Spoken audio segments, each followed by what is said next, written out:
ఇదే కదా నీ కథ ముగింపులేనిదై సదా సాగదా.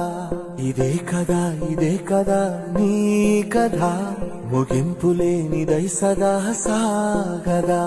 నీ కంటి రెప్పలంచున మనస్సు నిండి పొంగిన ఓ నీటి బిందువే కదా నువ్వెతుకుతున్న సంపద.